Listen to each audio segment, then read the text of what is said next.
কোটা আন্দোলন, শিক্ষক নিয়োগে অনিয়মের অভিযোগ এবং রাকসু নির্বাচনের ভোটার তালিকা নিয়ে আবারও উত্তাল রাজশাহী বিশ্ববিদ্যালয়।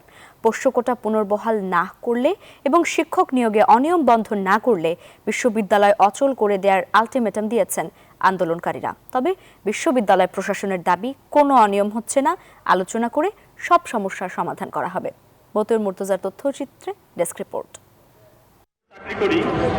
বিশ্ববিদ্যালয়ে ভর্তিতে পোষ্য কোটা ফেরাতে শিক্ষক কর্মকর্তা কর্মচারীদের আন্দোলনে গত 2 সপ্তাহ ধরে অচলাবস্থা বিরাজ করছে রাজশাহী বিশ্ববিদ্যালয়ে। কোটা আন্দোলনের মধ্যেই এবার শিক্ষক নিয়োগে অনিয়মের অভিযোগ তুলে সকল নিয়োগ কার্যক্রম বন্ধ রাখার আলটিমেটাম দিয়েছেন বিএনপিপন্থী শিক্ষকরা। নিয়োগ বন্ধ না করলে অনশনে বসার হুমকি দিয়েছেন তারা।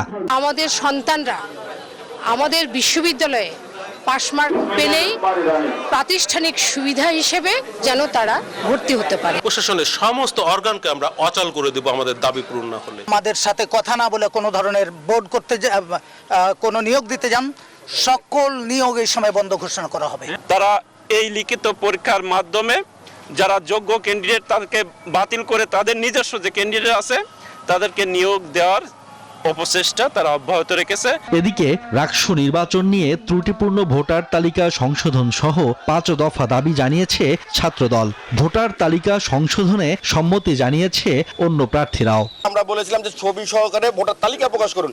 আপনার লক্ষ্য করবেন যে মেয়েদের হলে ছেলেদেরকে ভোটার তালিকা প্রকাশ করা হয়েছে। ক্যাম্পাস অস্থিতিশীল কৃত্রিমভাবে করার একটা পায়তারা চলছে। অদৃশ্য কোনো শক্তি যাতে আর কোনোভাবে এখানে প্রভাব না ফেলতে পারে। আর আমরা আশা রাখবো নির্বাচন কমিশনের কাছে যে আমাদের নির্বাচনটা যাতে স্বচ্ছতার সাথে হয়। তবে উপাচার্যের দাবি, নিয়োগ কার্যক্রমে কোনো অনিয়ম হচ্ছে না, আলোচনা করে সমস্যা সমাধানের আশ্বাস দেন তিনি।